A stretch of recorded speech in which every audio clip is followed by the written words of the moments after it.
Papa Leão XIV, que naturalmente em italiano. Queridos irmãos e irmãs, bom dia e sejam bem-vindos.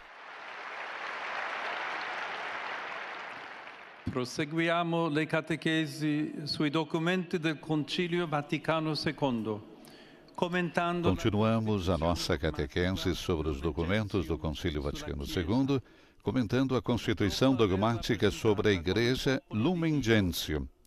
Depois de termos apresentado como povo de Deus, hoje consideramos a sua forma hierárquica.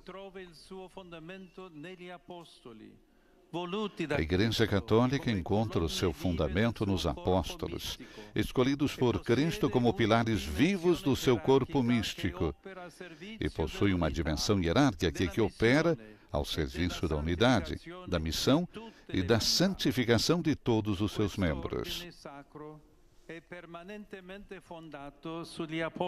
Esta ordem sagrada está permanentemente fundada nos apóstolos como testemunhas autorizadas da ressurreição de Jesus e enviadas pelo próprio Senhor em missão ao mundo.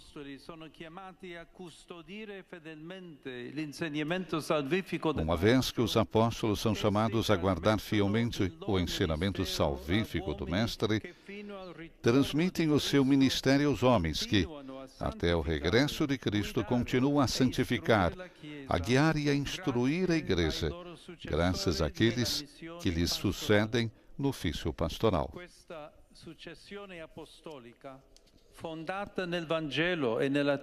Esta sucessão apostólica, fundada no Evangelho e na tradição, é explorada com maior profundidade no capítulo 3 da Lumen Gentium, intitulado A Constituição Hierárquica da Igreja, em especial do Episcopado.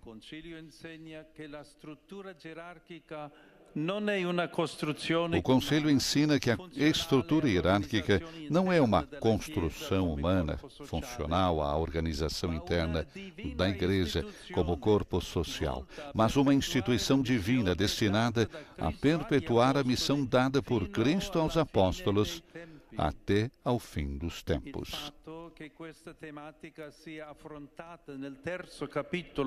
O fato desse tema ser abordado no capítulo 3, depois de a verdadeira essência da Igreja ter sido completada nos 2 primeiros, não implica que a constituição hierárquica seja um elemento posterior em relação ao povo de Deus. Como observa o decreto ad gentes, os apóstolos foram assim a semente do novo Israel e, ao mesmo tempo, a origem da sagrada hierarquia, como uma comunidade dos redimidos pela Páscoa de Cristo, estabelecida como meio de salvação para o mundo.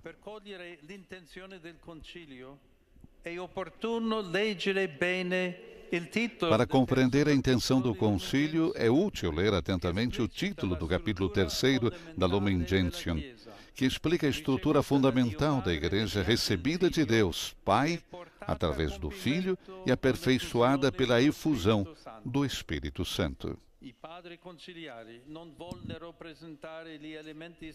Os padres conciliares não desejaram apresentar os elementos institucionais da Igreja como o substantivo Constituição.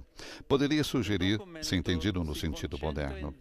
O documento centra-se, em vez disso, no sacerdócio ministerial ou hierárquico, que difere essencialmente, e não apenas em grau, do sacerdócio comum dos fiéis, recordando que estes ordenam-se mutuamente um ao outro, pois um e outro participam a seu modo do único sacerdócio de Cristo.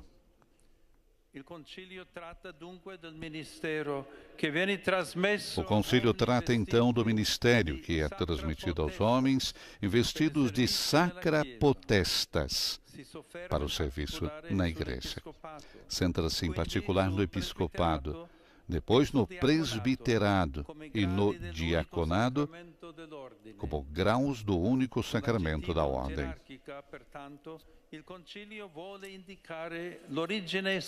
Com o objetivo hierárquico, Portanto, o concílio deseja indicar a origem sagrada do ministério apostólico na ação de Jesus, o bom pastor, bem com as suas relações internas. Os bispos, em primeiro lugar, e através deles os sacerdotes e os diáconos, receberam deveres, em latim, munera, que os conduzem ao serviço de todos os que pertencem ao povo de Deus, para que alcancem a salvação, conspirando livre e ordenadamente para o mesmo fim. A Lumen Gentium recorda repetidamente e com eficácia o caráter colegial e comunitário desta missão apostólica, reiterando que o encargo que o Senhor confiou aos pastores do seu povo é um verdadeiro serviço, significativamente chamado diaconia, ou ministério na Sagrada Escritura. Compreende-se, pois, a razão pela qual São Paulo VI apresentou a hierarquia como uma realidade nascida da caridade de Cristo, destinada a realizar, difundir e garantir a transmissão intacta e fecunda do tesouro de fé, de exemplos, de preceitos e de carismas, deixado por Cristo à sua Igreja. Queridas irmãs, queridos irmãos, oremos ao Senhor para que Ele envie à sua Igreja ministros ardentes de caridade evangélica, dedicados ao bem de todos os batizados, e missionários corajosos em todas as partes do mundo. Conclui assim Papa Leão com uma invocação: oremos ao Senhor para que envie à sua Igreja ministros ardentes de caridade evangélica, dedicados ao bem de todos os batizados e missionários corajosos em todas as partes.